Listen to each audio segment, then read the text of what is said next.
Good evening and welcome to Pakistan Today News. From our New York studio, I'm Chris Taylor.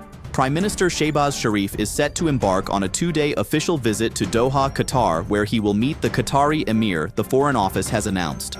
During his visit to Qatar, the Prime Minister is expected to hold wide-ranging talks covering trade, investment, energy cooperation, infrastructure development, and manpower export. Officials say the discussions aim to further strengthen long-standing ties between the two countries, built on deep-rooted fraternal relations and mutual trust. Both sides are also expected to exchange views on regional peace, stability, and shared political interests. The Prime Minister will be accompanied by senior officials, including the Deputy Prime Minister and Foreign Minister, underscoring the importance Islamabad places on its partnership with Doha.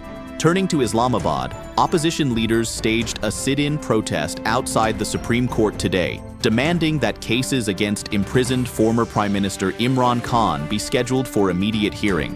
Protest leaders also called for family visits to be granted and urged authorities to allow a full medical examination by his own doctors, citing concerns over his eye ailment. Imran Khan, currently serving a 14-year sentence in a corruption case, has seen his health become a rallying point for his party and supporters. For more on this, we go to our Islamabad correspondent, Sarah William. The sit-in outside the Supreme Court remained largely peaceful but charged with political symbolism. Senior opposition figures addressed supporters, insisting that due process must be upheld and that Imran Khan's health concerns be treated with urgency. Protesters carried placards demanding swift hearings and transparency in legal proceedings. Security was tightened around the court premises, with authorities closely monitoring the gathering. Opposition leaders say demonstrations could expand nationwide if their demands are not addressed. Thank you, Sarah William, for that report from Islamabad. Pakistan's Parliamentary Secretary for Information and Broadcasting, Barrister Danyal Chaudhry, has reiterated that national security is non-negotiable following recent Pakistani strikes on terrorist targets in Afghanistan that reportedly killed more than 80 militants. Chaudhry stated that while Pakistan prefers peaceful dialogue, it will act decisively when Afghan territory is used to launch attacks on its soil. He urged the Afghan government to dismantle terrorist sanctuaries and accused India of supporting militant groups. Officials, including the governor of Khyber Pakhtunkhwa, reaffirmed unity with the armed forces and stressed that defending Pakistan's sovereignty remains paramount in the ongoing counter-terror campaign.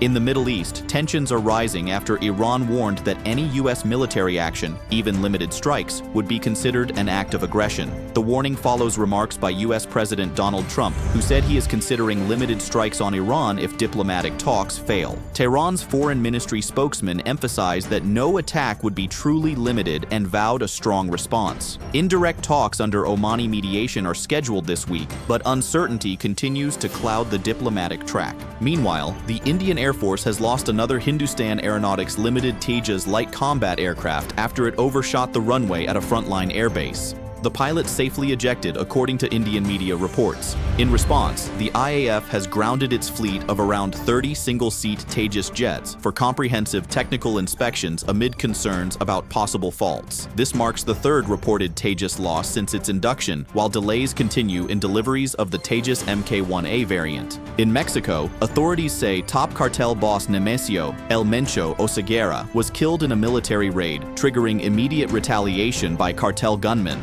Highways across several states were blocked with burning vehicles, and businesses were torched as violence spread. Tourist destinations such as Puerto Vallarta saw flights canceled, and residents were urged to remain indoors. Officials fear a potential power struggle within the cartel could lead to prolonged unrest. The United States government has praised the operation, but Mexico now faces renewed security challenges as rival factions vie for control.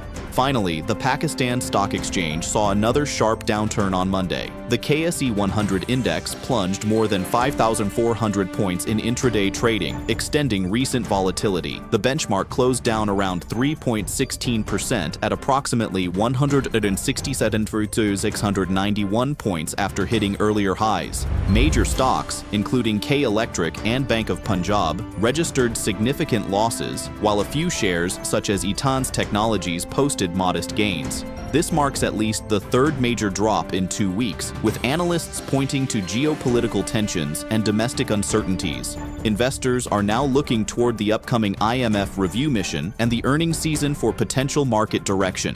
That's all for now. You're watching Pakistan Today News. I'm Chris Taylor.